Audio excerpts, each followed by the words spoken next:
Good afternoon, good morning, everyone. Nice to see familiar faces. Let's go next. You're still moving slides, yes, Rahila? Yes, I am. Yeah, okay. So 3 quick updates for today: influenza, vaccines, and holidays. Next slide. So the good news is that influenza is still at really low levels compared to usual, like 10 times less influenza. The bad news is that the numbers are beginning to creep up. So we should get through the holidays without much influenza. That'll be nice.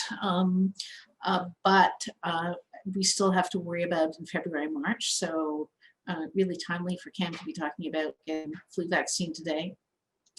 I think the big change for the thing that we need to be careful about, that I've noticed both us in the hospital having some trouble with and other long-term care facilities, is the issue of when you're testing for COVID and when you're testing for other respiratory viruses. Because there are, of course, going to be some other respiratory viruses.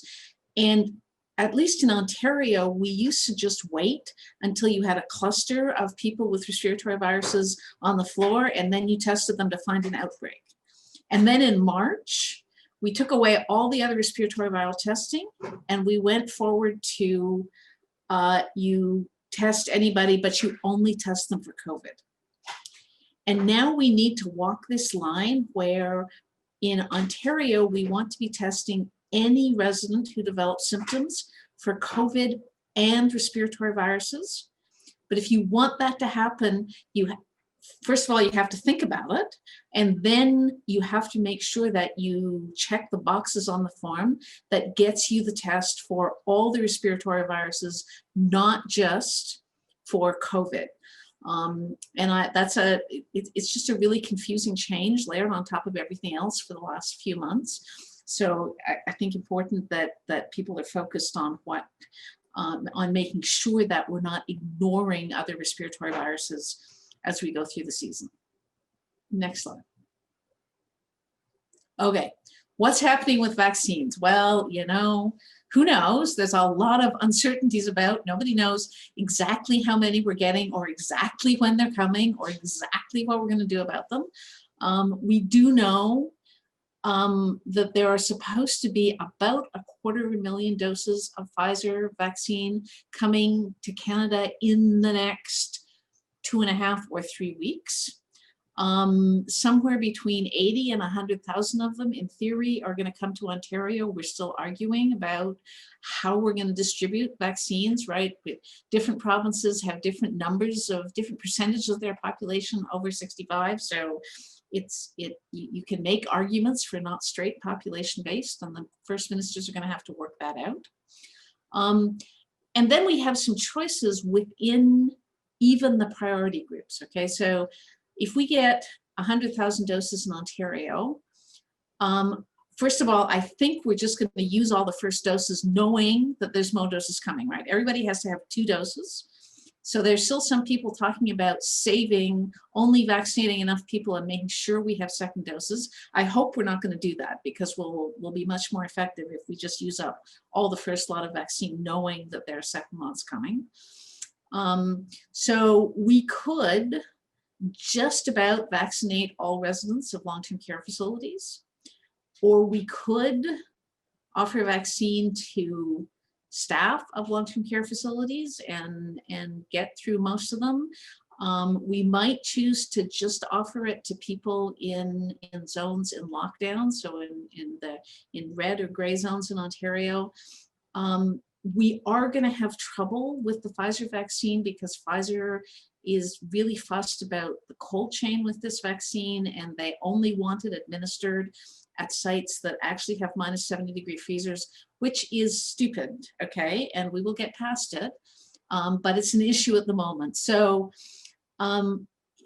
this to say that I think there's a reasonable expectation that sometime in the next month, people are going to be picking up the phone and calling long-term care facilities and saying, we can deliver vaccine next week.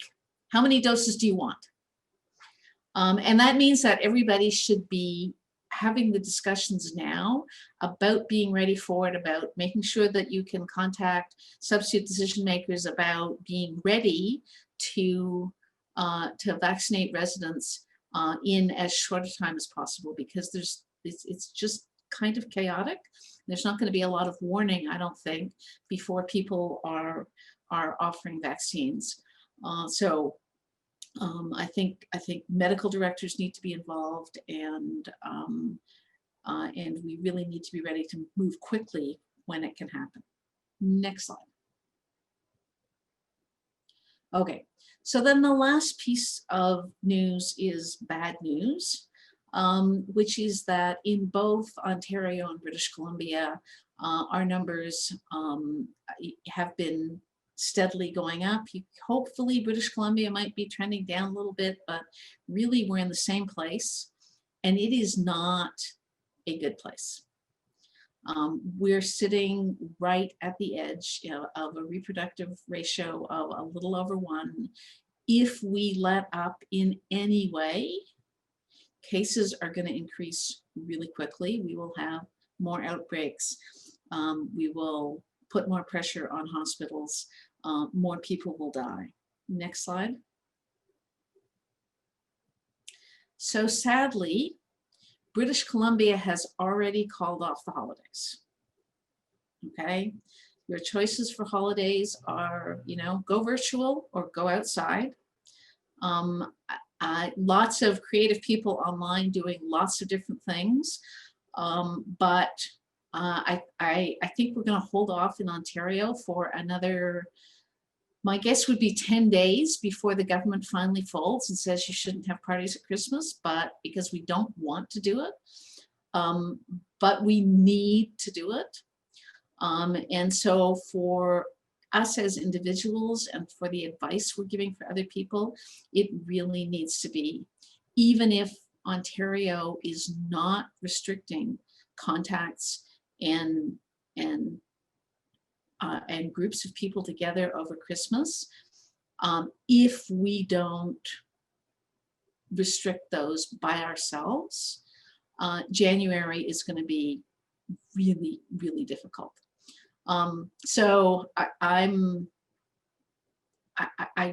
really think that we need to be clear with everybody that in-person stuff, hopefully, is going to be April. By April, we should be through vaccines in long-term care and vaccines to as many staff in long-term care as they want, and then we can do what we like. But until then, it's critically important that we keep our mobility down and that we keep our contacts down just to get through the last 3 or 4 months of this. Thank you.